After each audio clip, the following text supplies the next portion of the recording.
Gujarat chamber of commerce and ઇન્ડસ્ટ્રીએ hotel ક્રિસ્ટાર LLP ખાતે જીસીસીઆઈ ગુજરાત સસ્ટેનેબિલિટી સમિટ 2025નું સફળતાપૂર્વક આયોજન કર્યું, જે સમગ્ર પ્રદેશમાં મજબૂત વ્યવસાયિક પ્રથાઓને આગળ વધારવામાં એક મહત્વપૂર્ણ ક્ષણ બની।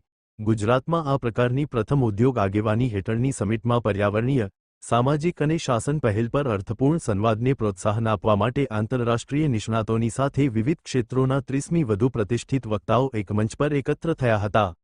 આ સમિટમાં પોલિસી મેકર્સ, ઉદ્યોગ લીડર્સ અને સસ્ટેનેબિલિટી એક્સપર્ટ્સે વૈશ્વિક શ્રેષ્ઠ પ્રથાઓ પર સહયોગ અને આંતરદૃષ્ટિ શેર કરવા માટે એક પ્લેટફોર્મ તરીકે સેવા આપી હતી।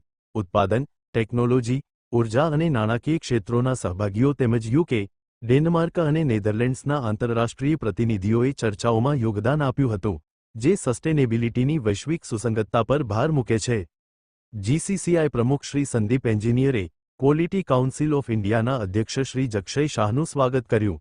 આ સમિટમાં જીસીસીઆઈ ઉપપ્રમુખ શ્રી અપૂર્વ શાહ, જીસીસીઆઈ માનનીય સચિવ Shri Gaurang Bhagat, ESG task force chairman Shri Sameer Sinha સહિતના વક્તાઓ અને મહેમાનો હાજર રહ્યા હતા।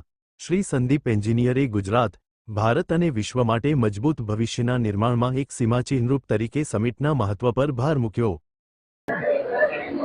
અને આજે જે સસ્ટેનેબિલિટી સમિટ યોજાઈ છે એમાં અમારી ESG ટાસ્ક ફોર્સે આ સમિટ યોજી છે। સસ્ટેનેબિલિટી સમિટ અને આવી સમિટ ગુજરાતમાં પ્રથમવાર થઈ રહી છે।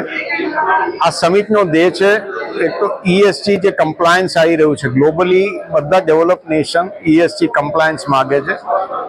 ઇન્સ્ટિટ્યૂટ્સ પાસે, ઇન્ડસ્ટ્રીઝ પાસે ધંધો કરવા માટે, એક્સપોર્ટ કરવા માટે, ઇન્વેસ્ટ કરવા માટે એની જાણકારી પ્રદાન કરવી।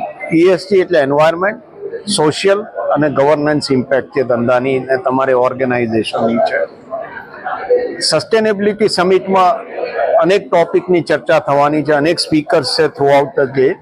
ખાસ કરીને જે અત્યારે એન્વાયરમેન્ટની સેફટી જાળવવાની છે અને જે આપણા પ્રધાનમંત્રી શ્રી નરેન્દ્રભાઈનો મોટો છે કે બાય 2070 આપણા દેશને કાર્બન પોઝિટિવ બનાવો, એને માટે આવા અનેક સમિટ્સ યોજાવા જોઈએ।